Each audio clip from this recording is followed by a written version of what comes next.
Well, good afternoon. Welcome, Facebook Live and our audience on YouTube. Thanks for joining us this afternoon. I'm Todd Duplantis, and this is The Topic, where we highlight Houston Community College, our students, our programs, and our reach into the community. You know, September 15th to October 15th is Hispanic Heritage Month. On this edition of The Topic, we're talking with three Hispanic leaders here at HCC. They each bring a unique and enriching perspective to their work at our college. First up is Dr. Marisol Montemayor, our interim dean for the Division of College Readiness. Good afternoon, Dr. Montemayor. How are you? We can get you to unmute. There we go. Thank you, Todd. Good afternoon to you and to everyone. I hope everyone's having a great day. Yes, I'm glad and happy to be here today. It's good to see you. Let's first ask you right off the top, how did you get started with HCC? What brought you to the college? Well, as a matter of fact, I started at HCC many years ago in 1995 as a part-time student. I would always pass by HCC, the East Side campus, on my way to, actually, I was a full-time student at U of H. But I always wondered about HCC because I would always see it every day on my way to school. And so I stopped one day and started taking some classes part-time. And so that's how I started my journey at HCC. And then eventually that same year, I started working at HCC as a math tutor. So you not only started as a student, but also started working here as well. Yes, sir. Tell me, what made you shift into teaching? I mean, is this something you think of doing before? Obviously, you liked being a tutor. Teaching seemed like something that would come naturally for you? Yes, it did. As a matter of fact, I dreamt of becoming a teacher ever since I was a little girl. I didn't know what I was going to teach, but as I was growing up, I realized that, you know, I had a certain gift in mathematics. It seems to run in my family. And so it was pretty natural to me that mathematics was the subject that I wanted to teach. And when did you start thinking of a leadership role? I mean, obviously you had a chance to mentor and tutor a number of students. Did that kind of push you into the leadership role?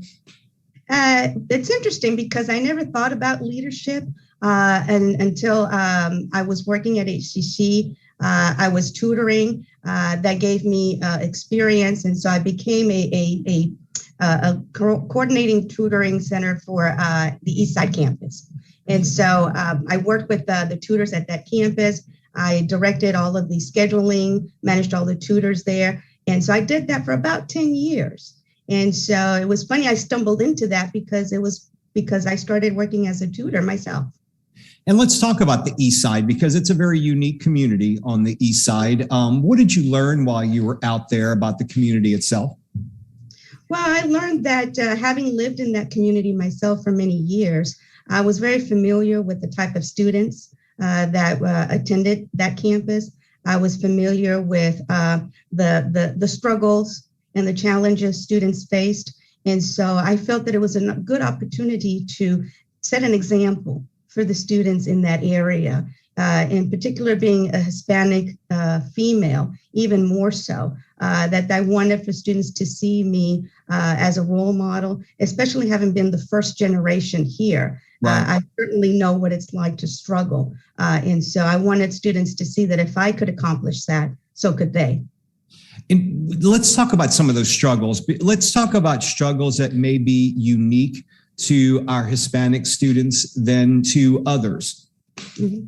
Well, I think a lot of times, a lot of the Hispanic students, and this is something that I struggled with also, coming from a low socioeconomic background, not having the financial need or the assistance that I needed in order to go to college and pursue my education. And so as many students now, I had to start off working part-time. I did work part-time at HCC as a tutor, and I had other part-time jobs also while attending college. And so that's something that I can certainly relate to with my students.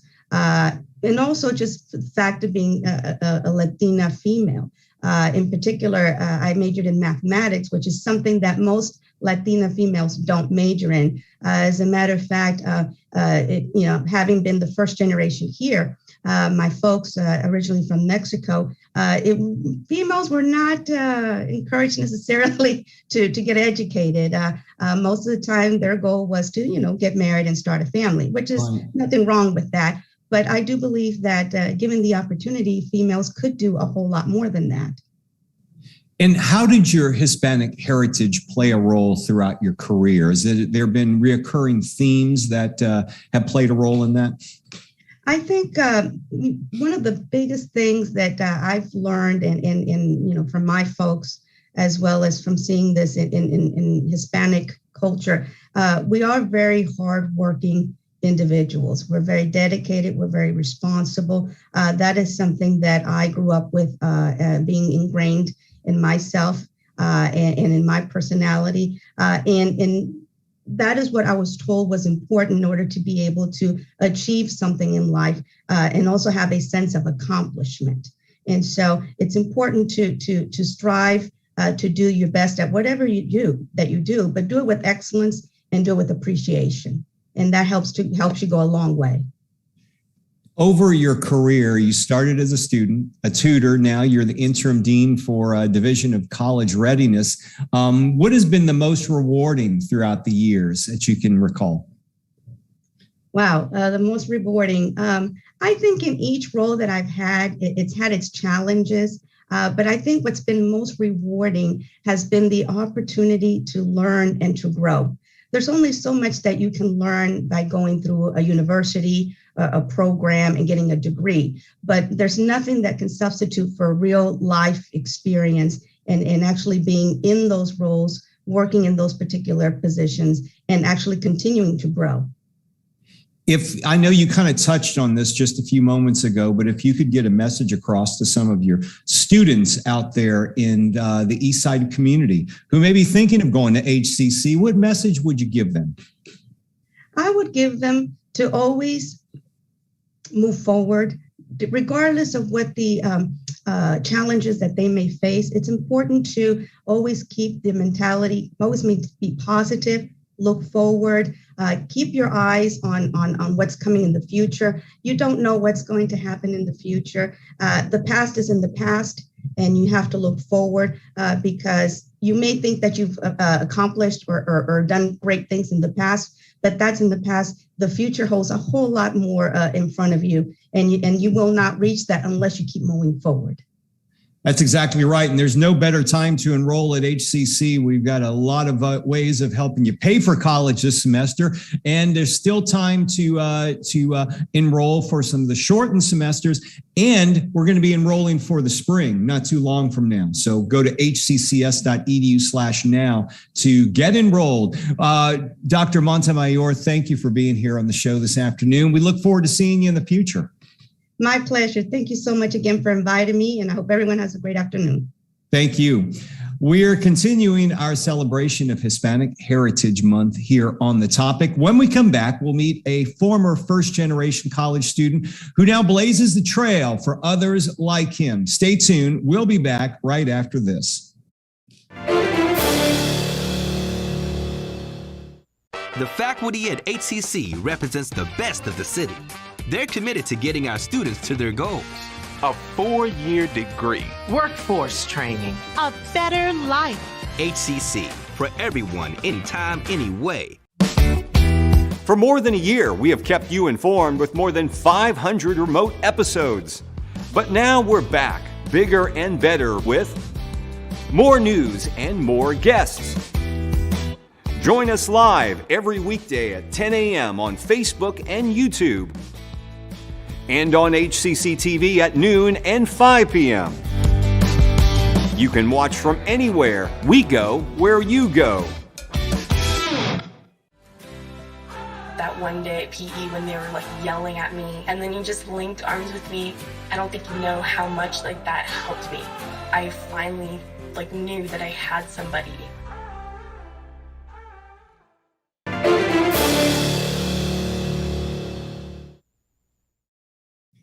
Welcome back to The Topic. I'm Todd Duplantis. Thanks for watching us on Facebook Live and YouTube. As you know, you can find us under Houston Community College District across all social media platforms. So make sure you subscribe to our YouTube channel. Then you'll get notifications when our new shows like this one are posted. If you'd like to listen to our shows in your convenience, you can always go to hccs.edu/podcast and download the audio versions of all of our programming. Today, we're celebrating Hispanic Heritage Month by talking with some of HCC's Hispanic leaders. And right now, we're joined by Alberto Urbina. He's the Dean of Material Science and Smart Manufacturing. Good afternoon, Alberto. How are you? Good, Todd. Thank you very much. How are you? Very good. Always good to see you on the show. For folks who may be just tuning in and maybe aren't familiar, maybe you can tell them what the material science and smart manufacturing encompasses, because I know you guys do a lot out there.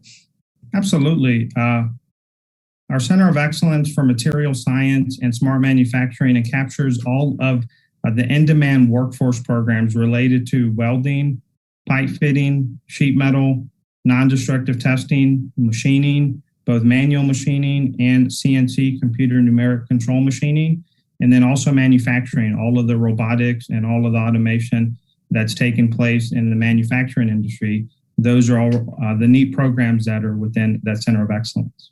And you also assist students in finding jobs as soon as they get out of their program as well? Yes, we host a targeted career fair for all of our graduates at the end of every semester. We work closely with our colleagues in career services, and we partner with them to be able to provide different sessions throughout the semester, resume workshops and things like that, to be able to best prepare students with the soft skills. And then we partner with local employers and members of our advisory committee to host targeted career fairs at the end of every semester, because we have graduates at the end of every semester. So we definitely want to be able to assist those students. Let's talk a bit about your background. We kind of teased it before we went to a break, but tell us what you have in your background that's very common with a number of your students that attend your program. So I started taking welding classes back in high school. I'm a welder myself. I've worked in the local construction and refinery industry for 5 years. And I started off as a helper and then became a structural welder and pipe welder. But my welding career started back in the 9th grade when I walked by the shop at the high school that I attended, which I graduated from Lee High School in Southwest Houston. And I saw the sparks just kind of flying and all the cool stuff that they were doing there. So that really caught my attention. And since that, I stopped by the counselor's office and I told them, look, I want to sign up for whatever that class is. That looks really neat. So I took 2 years of welding while in high school, graduated, and shortly after that started working for a construction company. And within about 6 or 9 months was able to move up from just being a helper on a job to being able to take my welding test and show that I was qualified to weld, and started my career as a structural welder. And having that knowledge where you know what it's like to be a welder, to work a part-time job or work a full-time job, to go to school part-time, to get that degree, how has that helped shape how you're developing the program now? So let me share that I'm a HCC graduate. I took classes at pretty much all of the HCC locations throughout the city of Houston.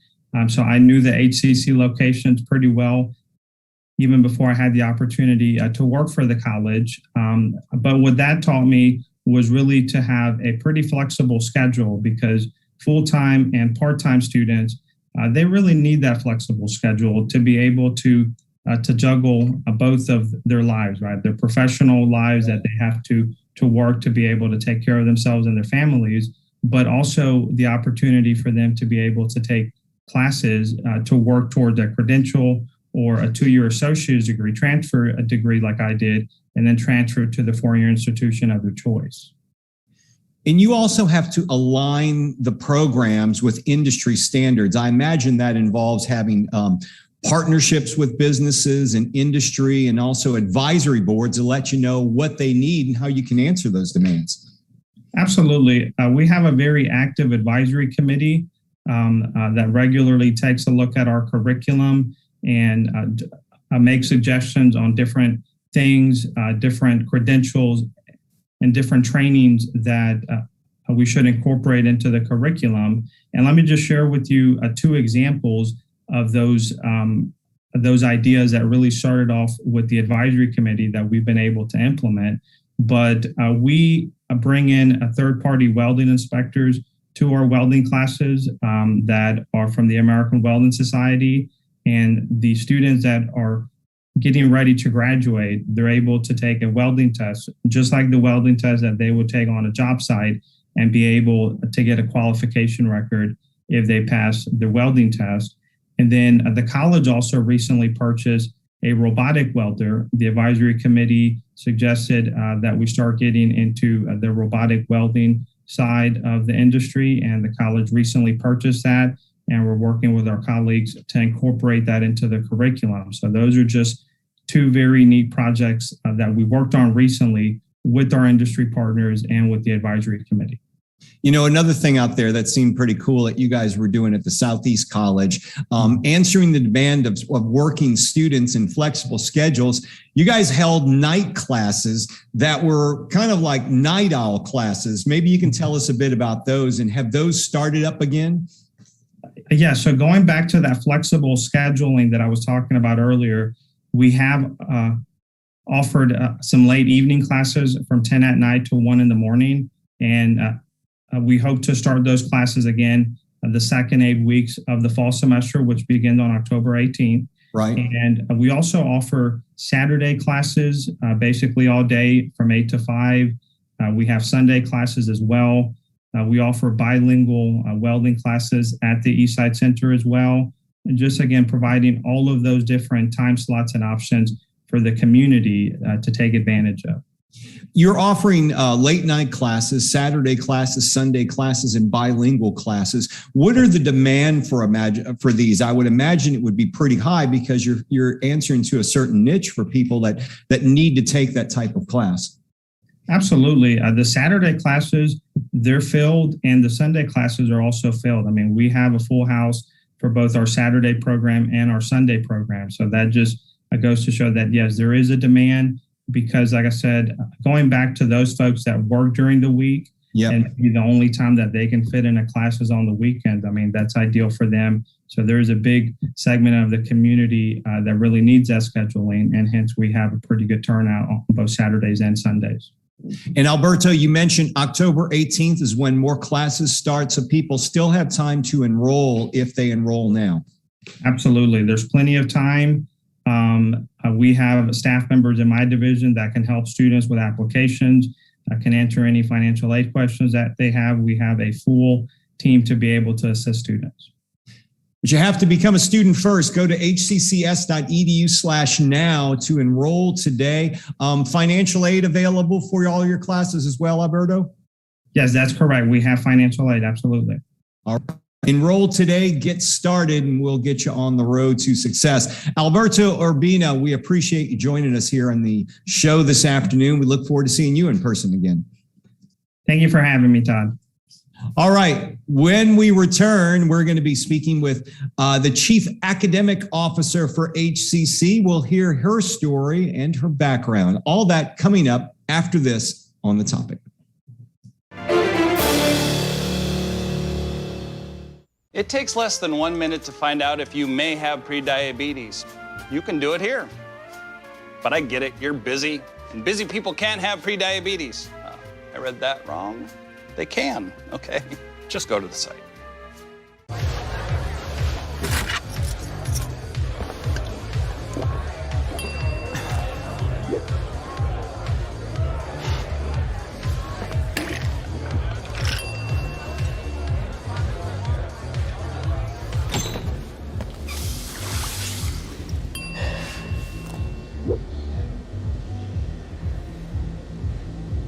If you need to do something to feel okay to drive, you're not okay to drive. Don't drive buzzed. If a natural disaster shows up at your doorstep, you can't just turn it away. That's why it's important to prepare for emergencies before they show up. Go to ready.gov/plan to find the tools and tips you need. and make a plan today.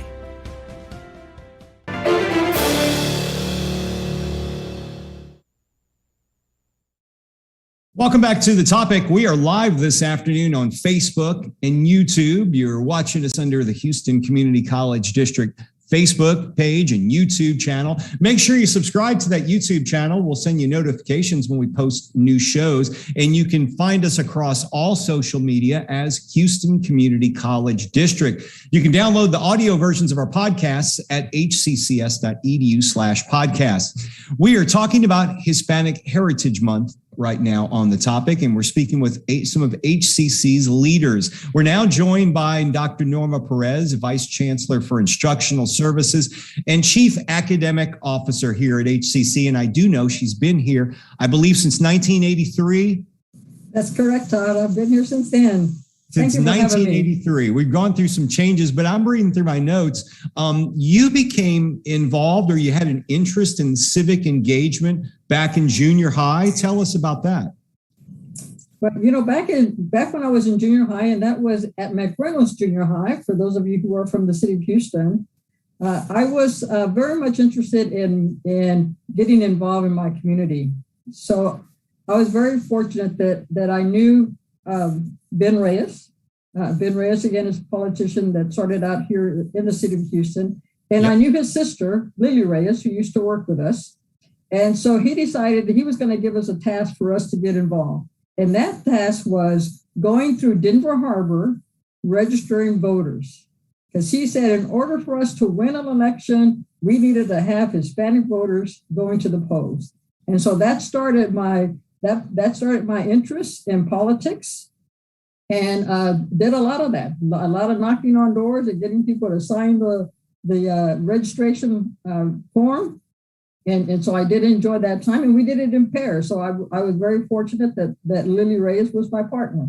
So he always made sure there was two of us. And that was the days when it was boots on the ground. You didn't go around with iPads. I imagine you went around getting signatures and handing out pamphlets about candidates. Was that correct? That is correct. A lot of block walking is what we called it back then. Yeah. So did a lot of that throughout the Hispanic neighborhoods here in Houston. In high school, you were able to take a Mexican-American history course. What type of impact did that have on you? Well, Todd, when I was in my senior year in high school, that's when integration was started in the HISD school system. And as a result of that, there was a lot of things going on with the Hispanic community, with the Mexican-American community, which is my community. And part of that was that many of the Mexican-Americans felt cheated in the sense that we were now being counted as white in order to integrate the schools. And so what integration at that point, back in the early 70s, was that you integrated the white students with the African-American students. And so they were calling that integration. And of course, we were considered white, and therefore it turned out to be that it was minority schools. They were basically putting Hispanics and African-Americans together. And so there was a lot of objection to that. So in my senior year, they formed what they call the huelga schools, the strike schools. So as a Mexican-American student, we did not go to school. We were protesting that change of that happening. So I ended up going to school in a parochial church that took on trying to keep us educated while we were doing the strike. And then eventually we went back to school. And when I went back to school, I was given the opportunity to take a Mexican-American history course, the very first course that was offered in HISD. And that reawakened my roots again in terms of being a Hispanic. And at that point, we were actually part of the Chicano movement, right? Chicano power. So we were considered, and of course I was young, and so I considered myself as a Chicana. And then, of course, Mexican-American, and nowadays we tend to refer more to Hispanic, but in reality, I am a Mexican-American. My parents are from Mexico, and they came to America because of the American dream. Right. And that's what I've been trying to realize during all my years here as a Hispanic to fulfill that American dream. How important were female role models in your career and your growth, and were they mentors to you? Yes, they were. And I can tell you that first started within my own family. My grandmother, my mother's mother, she was a widow. She became a widower at a young age. Her husband died. I think when their youngest child, my youngest uncle, was 3 years old, and that was in Mexico. And again, because she knew she couldn't make a living there, she did bring her family to the States. She migrated to the southern border of Texas, which is called the Valley. Yeah. And she raised her family there. And, she did it all with just odd jobs. She eventually became a live-in housekeeper, moved to Houston because employment became very difficult for them. And so I saw her struggles, and I saw her handle herself and her family at that stage. Then I had my mother. My mother was a very strong role model. She had 8 kids to look after, and then to ensure that we were that my father was able to support the family.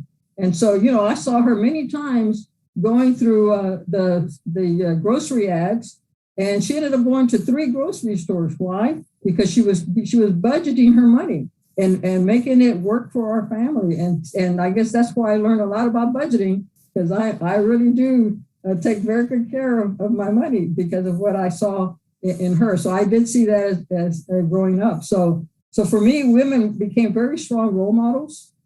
I became involved in a Mexican American women's organization, right, back in the East End, and I continued to be involved there as well. So to me, it's always been about giving back to the community. And really one of the reasons why I value my years at Houston Community College, because I do believe it is an institution that does serve the minority community and gives our students an opportunity to begin to fulfill their dreams, whatever those dreams may be. An incredible way of wrapping up this show. Dr. Norma Perez, she's our Chief Academic Officer and Vice Chancellor of Instructional Services. We appreciate you being here with us today. Thank you, Todd. Thank you. And I want to thank all of you for joining us for this special tribute to Hispanic Heritage Month here on The Topic. We'll have more shows. We're going to be broadcasting live on Tuesday afternoon. So make sure you check your social media, and we'll post the time and when the shows are available in social media. Of course, you can always catch us on our cable channel on HCC TV. I'm Todd Duplantis. I'll see you next time right here on The Topic.